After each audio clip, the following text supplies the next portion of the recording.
Beautiful people, it's Nate Jackson. This is another episode of one of the hottest podcasts in the country, OpinioNated. See how I did that with the nated in there? If you look around at my digs, take a look. Look around at where I'm at. I'm at All Things Comedy, where I'm happy to be considered a family member. We're here, it's going down, and it's a beautiful studio. If you don't think the lighting at my home studio back at the office is going to get a level up, you can't show me stuff like this. You just can't. I can't come in and look up and see how it's done in here and then go back to my studio and have it lit however it's lit. Like this is, now we're up in the big leagues. That's it. So that's happening. It's going down. We just got to figure out how to evenly light all them goddamn Legos that decorate the studio. Outside of that, you might as well just consider this a wrap. But I'm in LA, okay? I'm in Los Angeles, California. It has been a whirlwind. And you're just going to get, this is going to be a bunch of updates. It's gonna be a whirlwind of things that I have done recently that are all things comedy. You know, so one, the Super Funny World Tour, we did it. We did it, Joe. That thing is done. We did however many cities. It was a shitload of cities. We did them, and then the next leg of the tour is called the Big Dog Tour, which I'm sure you guys have seen promo for.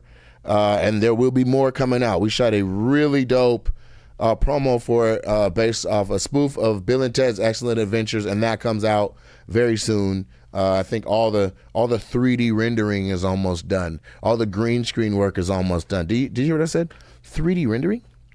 Green screen? Who's doing all that shit on tour announcements? This isn't even really the announcement. This is just me just trying to get something exciting, say, hey, welcome to the show, and it plays before showtime. It plays in the audience, in the place of during the Super Funny World Tour where the Back to the Future spoof played with the DeLorean. It's gonna be dope. Full costume. I flew Wendy, my favorite costume makeup designer. I flew her up to Seattle, Washington, just to do my makeup for that sketch. So, you know what I'm saying? Your boy is invested in making the type of art that you can appreciate. And if you're a fan of me, you can take a link and send to somebody who doesn't know me or who's on the fence, and you should be able to win them over. You should be able to be like, Nate's fucking fire. Here's Exhibit A. And then you have something to show them. So that's what I'm looking forward to, dropping that sketch right there. Big Dog Tour, tickets sold out in several markets. Australia's already sold out in December. Things are going crazy in a good way, man. And then in between Super Funny World Tour and Big Dog Tour, I was hanging out at my club doing, I threw the festival for my birthday, and then took a couple of shows with Matt Rife. Called me a year ago, I want to say, and said, do you want to do Kansas City and St. Louis with me? And I was like, I think my tour either has a gap or I should be able to, so yeah, I'll do it. Sounds fun. And boy, was it fun. It was a ball, okay? We did Kansas City. That was dope. It was just dopeness. I mean, the 12,000 people, riveted to your every word, and then I've performed in big venues. Like my biggest show is Summer Jam in Washington State, where there was like 80,000 people present at the Gorge in George or whatever. It was so many people. It looked like somebody stepped on an ant pile. There were so many humans, and so I've gotten used to performing in big places. Like YouTube Theater is big as shit, and good times. But this was it was just different in a sense that, like, those other shows that I did, those were for a multi lineup of talent. Like those were for those were for maybe like there's 7 or 8 R&B artists or 7 or 8 rappers on a show, or the YouTube Theater was hosted by Deion Cole, starring Lavelle Crawford, also D. Ray Davis, also Ryan Davis, also, you know what I'm saying, also Gary. Like it's so many different people on the lineup all together. It was myself, Finesse Mitchell, and Matt Rife. And Matt had 100% headline billing, completely sold out. My following has gotten to where if we leaned into doing like a micro tour, maybe say like, I don't know, somewhere between 7 and 15 dates, and promoted it like, oh, Two Guns or Salt and Pepper, push it. That would sell so many tickets. So many tickets. He already sells a fuck ton. But if you take his truck and back it up and drop off his fuck ton of ticket sales, and then back up my pickup truck and then jump in the truck bed and scrape all my ticket sales out, it's going to add to it. It ain't going to be like somebody just threw one leaf on a pile in the middle of fall. But the combination itself would be magical shows. The synergy would be there. It would be dope. And then, you know, there's people who are like, oh, I'm a Matt fan. And there's people that, oh, I'm a Nate fan. And there's people that I fuck with them both.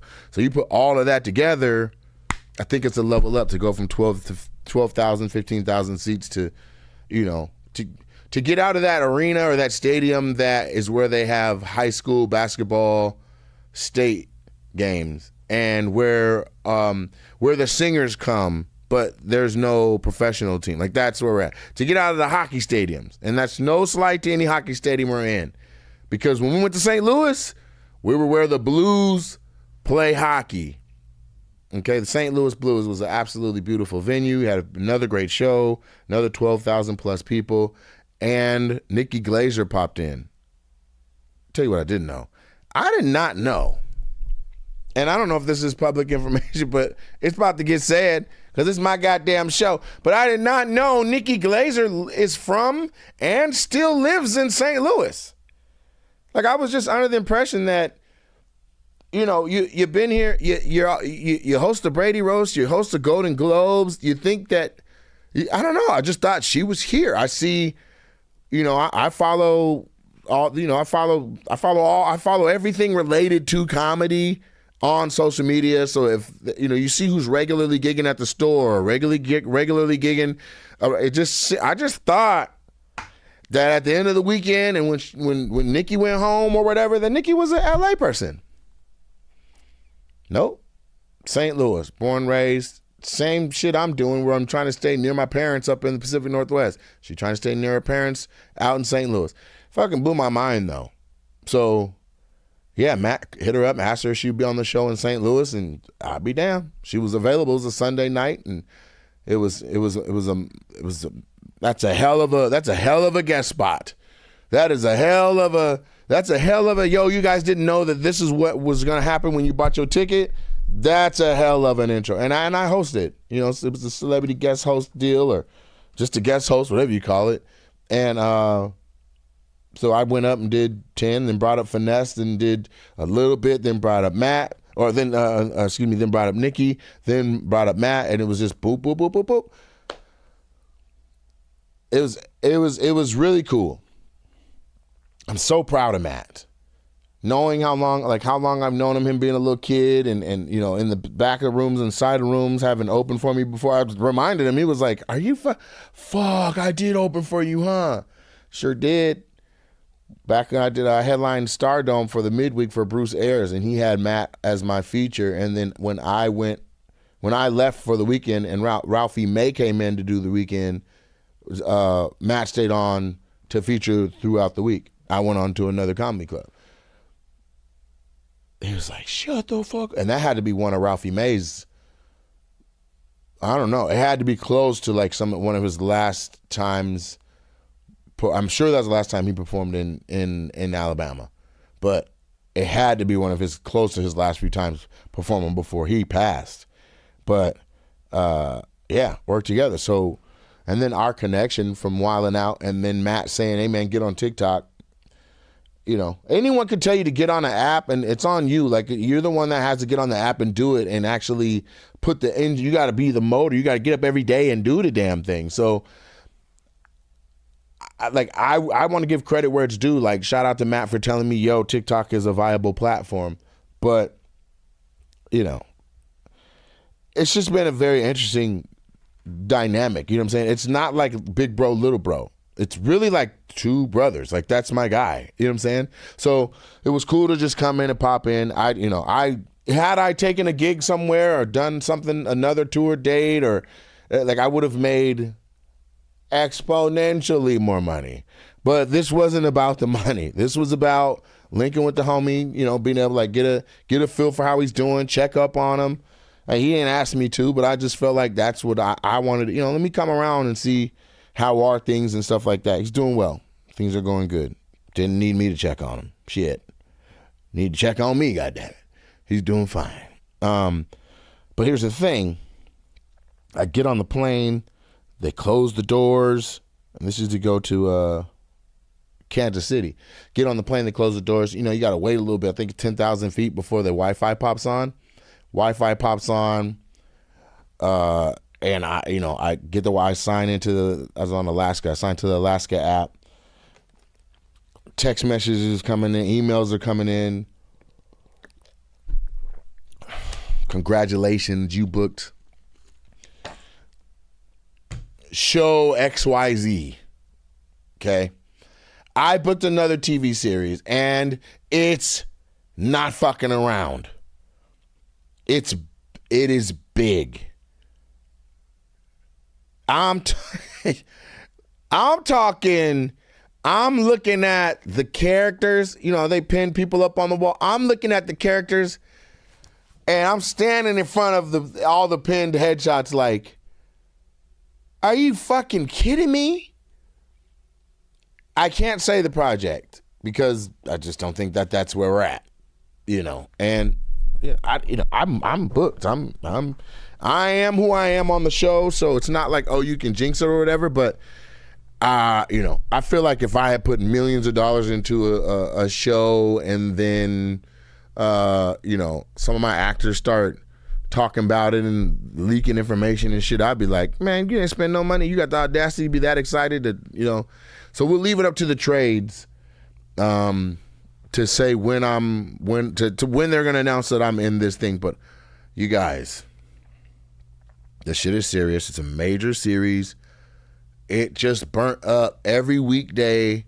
Just shooting the first couple of episodes. Just shooting the first couple of episodes has completely burnt up 45 to 50 days of my being able to be at home, at my house, at Super Funny, at the physical office. So therein lies the rub. I try my best not to complain about things that I prayed for.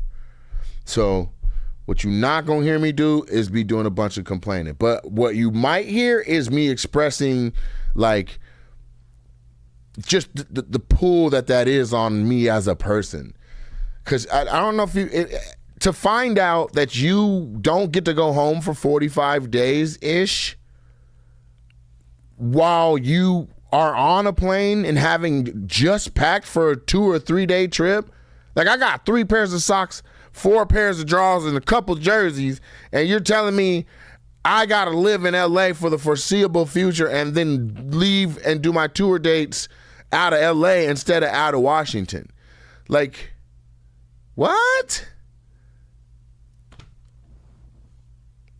And we had to finesse and negotiate so that I could go home yesterday. And when I tell you I packed like I was robbing my own self just to get 2 big ass bags of luggage set up to come on down.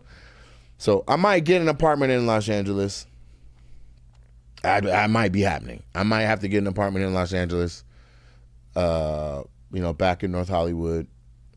Something simple, maybe somewhere I already stayed where I already know it was cool. I know the grocery stores. I know all of that. But, I got, for my own sanity, like, I can't just live out of a hotel for 45 fucking days. Like, that's ridiculous. I got to wash clothes. There's just amenities that you want that you just don't have access to at a hotel like that. Anyway, so, yeah. Today, I have virtually only eaten apples. Like, fucking Johnny Appleseed or, I don't know, Adam and Eve. And it's made me want to get back on the raw fruit and vegetable diet that I was doing when I dropped the 38.5 pounds. And honestly, I'm not like, I can see me on camera. I know I've lost weight, but had I stayed on that, I would be, I don't know, a twig or something. Because I was losing weight so rapidly with so little effort, with so little concern, and what felt like so little sacrifice, that it was just so easy. Like, as a matter of fact, anybody who got weight on them, you trying to get rid of the weight, all you have to do is not eat. Just don't eat shit. Just eat fruits and vegetables for as many meals in a row that you can. And you weigh yourself every day. And when you get on the scale and that number continues to plummet, it makes it easier to say no to the bullshit when people offer you food. It makes it easier to drive past the bullshit when you see it, or, you know, when you see the golden arches or whatever it is. It's easier to keep going when you smell whatever the fuck Burger King be burning, that it smells like hot Whoppers outside all the time when you're near a Burger King. Like, it's a very distinctive smell. I've barbecued. I've been to barbecues. I've been around parks where there are barbecues in it. What the fuck? Is Burger King burning actual assembled Whoppers? It don't smell like just meat. It's not. It can't just be meat. It has to be meat, bread, mayonnaise. Like, I don't even know what lettuce smells like when it burns. Maybe that's what's in there too. But it's a distinctive smell that if you are eating whatever the fuck and you smell that shit, you be like, man, I'm finna eat. Man, I remember, shit, bruh, the Burger King by my high school, when we was coming up, when that goddamn rodeo cheeseburger came out, the whole football team would be up at that motherfucker talking about who can finish a rodeo cheeseburger first. Listen, I was always in the top 3, and I wasn't number 2 or 3. How's that for a rodeo?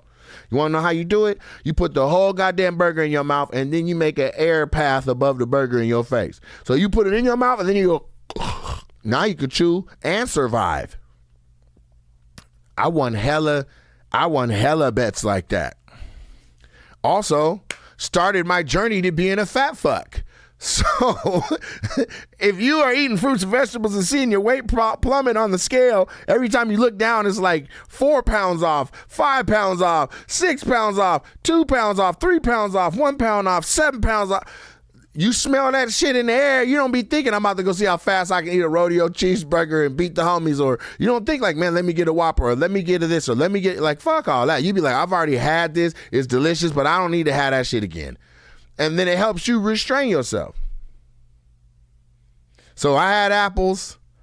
And when I say I had apples, I mean, I stopped at the Alaska Lounge in SeaTac on my way here, and I grabbed 2 Honeycrisp apples and ate those on the plane, fell asleep, woke up when we landed to a flight attendant tapping my knee, being like, we're here, sir. And then when I just left, wardrobe, stunts, and the hair appointment for the series. Did you hear me? Wardrobe, stunts, and hair and makeup. Nigga, stunts. Stunts.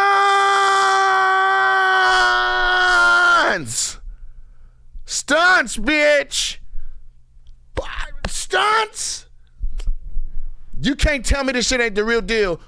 We doing stunts. Okay? Mark my words. This shit about to be crazy. Stunts on a TV show. Listen.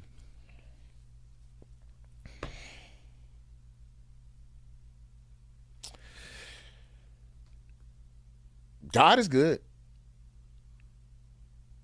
God is good. But I think I'm back on my fruit and vegetable kick. I was going strong, and then I was like, well, for my I don't need these. I trust what's happening. When it looks this good, who the fuck am I to want to hear myself? Just a little narcissist and wants to hear my voice rattle in my own ears. I trust the engineer we just met. We touched our knuckles together. Boop, he's the homie now. He's literally my friend. He doesn't even know how close I think we are. Like, he's probably trying to keep it cool, thinking that out of 1 to 100, we're at around 30, 40. You know, I just met him, handshake, bet, whatever. No. Bro, we're besties. We play Call of Duty now. We go to Burger King. We see how fast we can eat rodeo cheeseburgers. He doesn't know the secret about. Anyway, so I'll say this, though. When you eat an apple, you got to be very mindful of your crunchness, your crunch amplification, you know, because Apple gonna give it to you, boy. Apple, every bite gonna, especially my favorite kind is a Honeycrisp. Every bite of a Honeycrisp sound like the first bite of a Honeycrisp. It don't get no soft. That last bite of a Honeycrisp is crispy and popping like that first bite. And I know I'm just talking about apples, but an apple a day keeps the doctor away is what they say, right? The reason I'm saying it is because I was crunching on an apple, and I know what that could sound like to somebody, a passerby, to just be like, oh my God. Did you guys know my main pet peeve is mouth sounds? It has a name. It's called nobody raised you rightiosis or some shit. I don't know what the name of it is, but nobody raised you right. If you can't chew with your goddamn mouth shut, there was no adults around you. There was nobody to be like, close your fucking mouth. Why are you eating like a baby camel? Why? Also, here's my other pet peeve. People who make mouth sounds get told about their mouth sounds and then defend the mouth sounds. Just close your fucking mouth. Just close your mouth. It make it taste better. What makes it taste better? What the fuck are you talking about? Whatever you're eating, and you sound like a goddamn marsupial, and you're gonna tell me that everyone around you is wincing every chew you make. Every chew you make, every chew you take. And they go, hey man, the fuck? And you go, it make it taste better. Shut your bitch ass up. How? Where scientifically can you show me like, oh, more air going across your taste buds is resetting some shit and it actually makes it taste better? No, you don't have no home training. There was nobody there to be like, hey, you were raised better than that. Put your lips together and chew with your mouth shut. So now you're an adult and you're raised by wolves, or fucking you're one of the little kids from Hook where you just imagine every meal because there's no parents and no discipline, and you're chewing like a goddamn Mad Max character. Keep that shit from around me. I cannot stand it. I don't know what the name of it is. That's my biggest pet peeve. I have literally paid for dinner before the shit got to the table and left based on like how a girl was eating the bread on the table or chewing gum during a conversation. I'm like, I'm not gonna be able to handle this shit. I don't know what it's called when the silverware click your teeth. When the silverware clicks your teeth, third, because first is mouth sounds, 2 is acting like you can't correct your mouth sounds, and it's our fault because we can hear you. 3 is with the clicking of silverware in your mouth. I seen a guy, he was doing a taste test. This is the most racist shit ever. He did it to himself though. Asian guy. And the way I found it is because I was talking about the lighting setup here. I was watching different lighting setups and stuff that are on YouTube and people that are giving the tutorials. There's this Asian guy. Okay. And he's like, oh, I got my new home studio. This is in one video. I got my new home studio set up. I got my light like this. I got it all on this pole and it lights me up evenly. And this is how my camera's set up. And he's like, and I zoom in a little bit and this is how I do my videos. Like this one, bam. And it cuts over to whatever other content that he's making on his channel. And I was like, oh, that's cool. So I click his name, go over to his channel, and I find the first video. Asian dude, this motherfucker tasting four different pots of rice. What? You just got the number one stereotype up for your culture and you're exploiting it as a top 4 video? He blindfolds himself and he's like, let's just see if by taste I can tell you which one. That one here from $800 rice. He don't sound like that. He doesn't sound like that. But don't blame me for him doing a goddamn rice contest with himself. what is that about? I know other Asians saw that and were like, what the fuck? Like, I remember when All Def Digital, which was a black content creation channel on YouTube, they did, can you name where this chicken is from? And I was like, what the fuck? You just got niggas in here eating chicken, and we got company. Anyone could click this link and see y'all sitting around talking about, that shit churches, the skin, you see the skin big than a motherfucker on this one. The skin don't even fit the chicken meat. It's like a skin blanket laid on top of the meat. Somebody else literally singing, love that chicken from Papa. I turned the whole goddamn computer off. Let me tell you something. I closed my desktop like it was a laptop. Just reached up and just slammed the whole goddamn monitor down on the table. We can't be doing no shit like that. So when I've seen the Asian guy eating the 4 different kinds of, and by the way, he was incredible. He got it right. It was an $800 rice cooker, a $200 rice cooker, a $50 rice cooker, and then the fourth one was just like made on a stovetop. And he was eating and describing or whatever and mixing up what order they were in. He got it 100% correct. And apparently, I need an $800 rice cooker, so that I can put it inside my chicken skin from Churches. But the point of that is, when he was doing his rice tasting, I don't know what on fucking earth made him do this, but he took his microphone, like a lavalier microphone, and taped it to the goddamn fork, and then like wrapped it around the fork. So then when he's scooping it, like I get it, like it's like, you hear the rice, whatever, just imagine that wet, fresh rice, like that nice warm rice sound. You can hear that on the end of the spoon. But then this motherfucker bit down into that shit, and I'm talking about the spoon with like clickety clank clank, click clank clank clank. I clicked the comments to see if I was tripping. Let's say it's 5,000 comments. 4,992 are like, why would you put a microphone on that fork or that spoon and then clank it all around your goddamn mouth? That is my third biggest pet peeve. Third. So when you eat apples and shit like that, or you go raw fruit, raw vegetables, know that you're going to have some home training. If you don't got home training, don't do this. Okay? It's called misophonia. Misophonia, that's the fear of mouth sounds. But here's the thing. Thank you for that. By the way, if you're mic'd up, you can most definitely contribute. But this is my thing. I'm not afraid of all mouth sounds. I mean, come on, ladies. You know what I'm saying? There's sometimes where you want some mouth sounds. What, 1, 2, 3 pet peeve, 4th pet peeve? I don't know where I'm at on pet peeves or that this was even going to be a pet peeve episode, but here go one more. Anybody kissing loud than a motherfucker. I get it. Like, just get it off. But, if you're going to be trying to double and triple tap me, you don't need to be making all them goddamn noise. Fuck is we doing?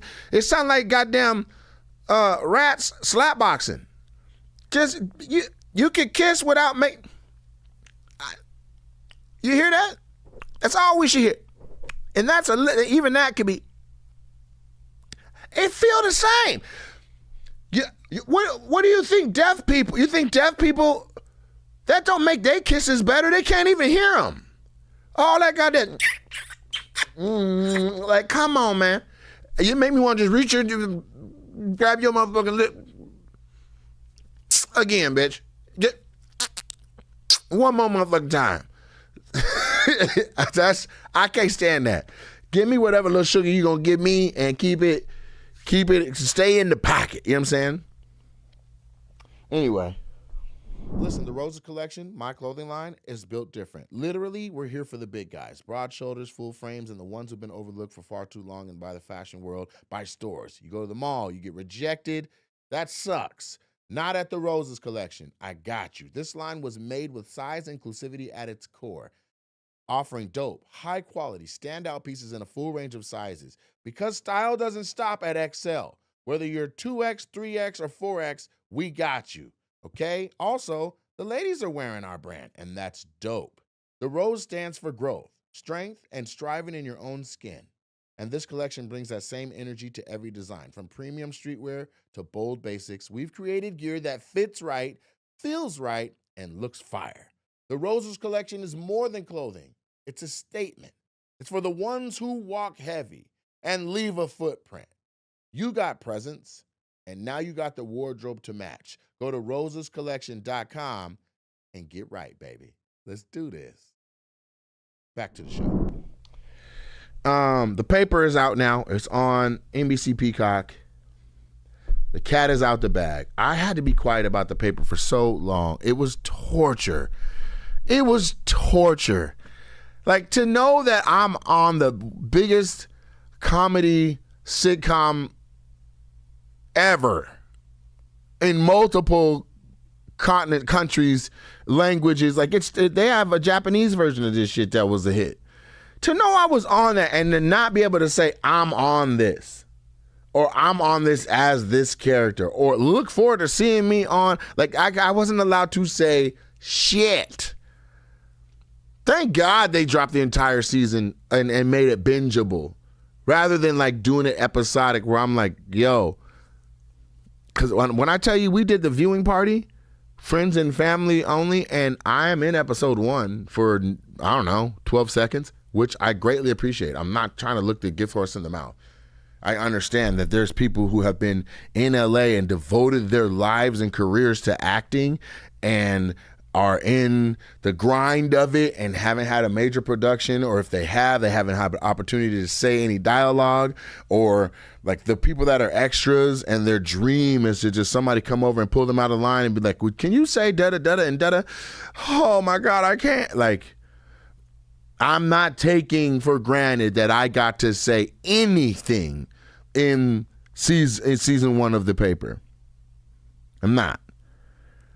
But, or yes, and if the audience at a viewing is there to support you and they don't understand how thankful I am to even have a breath of a word in this production and to understand like how awesome that the show is, then that's how you get somebody like my mom that after that first frame, and I was at the end of episode 1, then I'm not in episode 2, I'm not in episode 3, and I'm not in episode 4. But the story is moving along. It's a wonderful show. It's fantastic.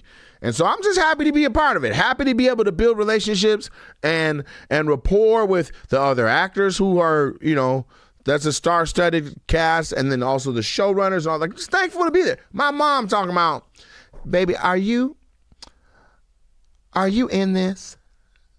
When are you gonna be back on the screen? I'm like, Mama, this was a screening for the paper. This wasn't a screening for my scenes in the paper. If that was the case, again, the whole season is right here. We could have just started at episode 5, but then you wouldn't have any reference for what's going on. You wouldn't have seen how this has anything to do with The Office or how this is related to anything and brings it more up to date and modern after 15 years when we haven't had The Office no more. So, what do? Do I skip forward to my scene selfishly, or do I be honest and I just play that shit from the beginning? I mean, I guess both are honest, but I'm saying, do I be true to what was written, or do I be selfish? And I don't know if I chose the right thing, but we had fun. Fuck it. We ate popcorn and drank Office-inspired drinks and hung out, watched it. People asked me some questions, not like on stage or nothing, but just, you know, just literally walking up and asking me questions, and had a great time. But when I tell you it was torturous, because like I want you guys to see it.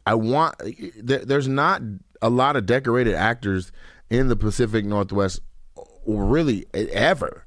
Like, you can name them on less than, you can name them on your fingers, like everybody who has major credits somewhere. And so I want everybody to know. I want you to be proud. I want you to be proud of your region. I want you to be proud of shit. Be proud of me. Be proud of all this hard work. And I couldn't say shit. You know. So it was a relief to be able to show, be like, bam, there I am. Boom, you see what I'm doing. Now it's out. We can talk about it. Ain't no spoiler alert. You see me, I'm a janitor in the basement. You see it. And then the blessing that comes from that is you don't know, like, whatever relationships were built or fostered or nurtured, or what talent was showcased, or what malleability was showcased, or availability. Like, you don't know the perfect storm that takes me from having contracted the one episode, maybe two, the one episode, and then that turn into 6 episodes, a character arch like the one that mine had, and then before they drop the whole season on Peacock, the 2 nights before, they announce season 2. I don't know if I said that right. Before season 1 aired, 2 nights before it aired, season 2 got greenlit. I never even heard of no shit like that. So, if you're listening closely, you can hear where I'm saying, hey, I'm already on tour. Then I find out I don't get to go home for 45 days. There's more show to be shot of this where I still don't get to go home. And then season 2 of the paper eventually has to get going too. If there is a world in which this first thing rolls into the second thing, rolls into the first thing, and more and on and bigger and on and bigger and more and more. And then the weekends are the big dog tour. So it's like, well, when do your boy get to come home? I know right now, September 30th, I will be at Sacramento State University for the funeral, the memorial service of Martin Boston. But outside of that, I've had to blow up dates. The crowd work joint that was for October 1st is now going to be on October 8th. 2 shows on October 8th. We have Slink Johnson, a.k.a. Black Jesus from Comedy Central's Black Jesus. He will be on Halloween weekend, but on the Thursday night he'll headline, and on Friday and Saturday and potentially Sunday he'll be the celebrity guest host for a different headliner that it's a surprise announcement that I can't make yet, but it's a surprise announcement. It's going to be big. So I can't even do the crowd work joint on the 1st. I can't do the Halloween weekend that was going to be me. That was originally going to be me. I can't do. So it's a blessing. And like I said, I don't want to complain about things that I prayed for. I'm just sharing the landscape. But there is a world in which I don't see when I get to come back to the state of Washington. And even if I do, I for sure don't see a 3 or 4 day run where I can, because we're shooting every day, or it's safest to travel and get back to the city that you shoot in the day before the shoot. That way you're not arriving same day, and anything can happen. A plane could be late, or they can't get, like today, the flight coming up to LA. I was about to board the plane, and they're like, oh, hold on, we have a maintenance issue.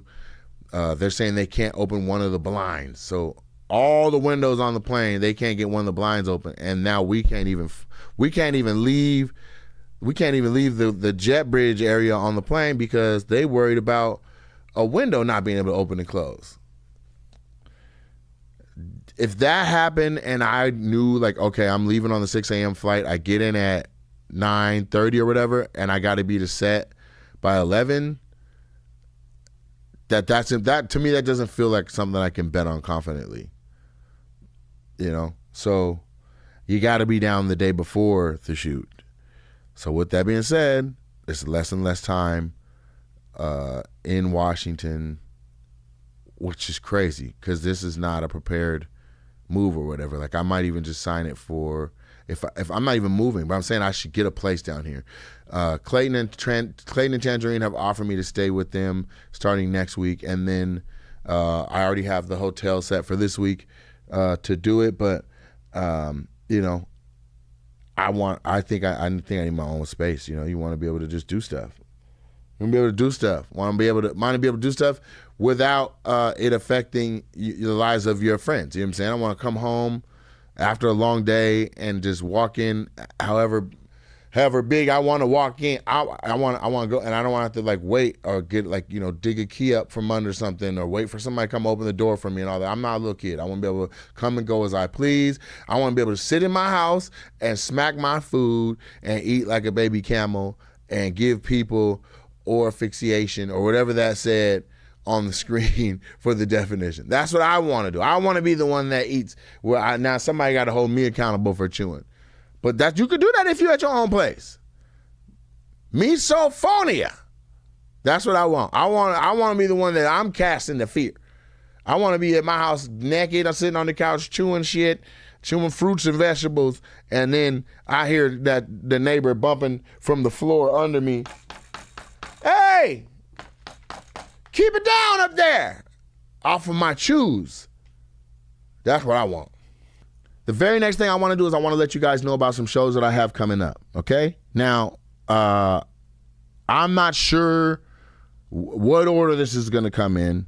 Based on everything I just told you about booking the new show, booking the other show that got a season 2 of it, booking the world tour, like what is going on? Thank you, Jesus. But I'm going to tell you these dates. I'll tell you right now. Some of this stuff it has no choice but to be moved around and reorganized to make this work. I can only be in one place at a time. Okay? And all of this is to make you proud anyway. If you believe in me, if you've been watching me, you've been following my career, this is what we've been building this whole time, guys. And we're now there. We're knocking on the door to the type of things that last forever. The Netflix special doing crazy numbers, okay? I'm talking record breaking, okay? Then look at how good the paper's doing. Look at how good the crowd work joints are back. If you don't know that and you call yourself a Nate Jackson fan, we need to sit you down and we need to talk about life for a minute. The crowd work joints are back. And if I have my way, I'm going to do a crowd work joint in Los Angeles somewhere. Not sure which comedy club yet. But if you know or are affiliated with a comedy club, do not try to do no one a favor to be like, I just heard him saying on his podcast, you should reach out. I don't do that. I'll figure it out because I don't know my schedule. Okay. Friday, October 10th, Kansas City Music Hall. When I tell you that's one I'm looking forward to coming back to after having just done 12,000 on the guest spot side of the game, or guest celebrity host side of the game with Matt Rife. I would love to see what it'll look like when we combine the audience I already had that were Kansas City's almost sold out, and then this new audience that was like, wait, that guy's funny. I would love to see all that together in Kansas City, Missouri, at the Kansas City Music Hall on October 10th. Then we have Huntington, New York, which is basically New York, and we're at the Paramount. Okay, that is on October 16th. That's enough dates for now. There's way more, but I just don't want to sit here and rattle off a bunch of dates for the sake of your attention span and even my own.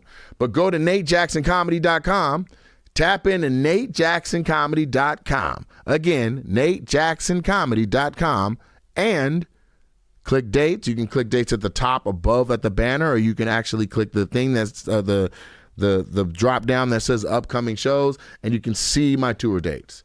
And don't hesitate to buy them just because it might not be in the roast zone. Yes, there is a roast zone, but if you don't get the roast zone, it is what it is. You'll be all right.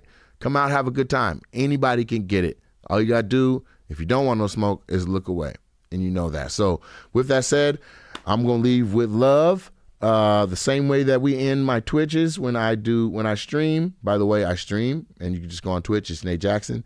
But we end it with a prayer, nice and simple, and it's not so specific, or it's not so specific that they're like it's not a cookie cutter thing where it's like we're saying it together or whatever. No, it's just literally whatever's on my mind. So I'll close it out that way, nice and smooth. So Father God, we come to you humbly, asking that those that can hear my voice, that have listened to this, have better days than they've had recently. Just make sure each day is better than the last. Give them travel graces. Let your opportunities shine. Let people in their sphere and their universe see the blessings that are possible. Act up, shine, bestow some blessings upon them in their life that make the people around them say, look what God can do, because God knows you're doing it for me.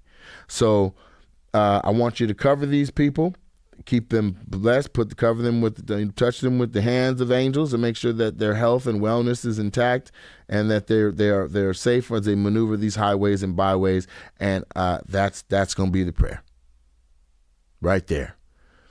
They say 2 or more gathered, we say amen. Amen. Amen. I don't know who your deity is. I don't know if your God is yourself, or if it's somebody with a lot of arms and hands, or if it's a pot in the corner of the room, or if it's a cloud, or if it's a mirror and you look yourself in the eyes and you pray. But I just hope that we were able to share that moment together, and you have a blessed day. You can catch Opinionated anywhere you catch a podcast. I love y'all. Look forward to seeing me more. Hey, it's going down.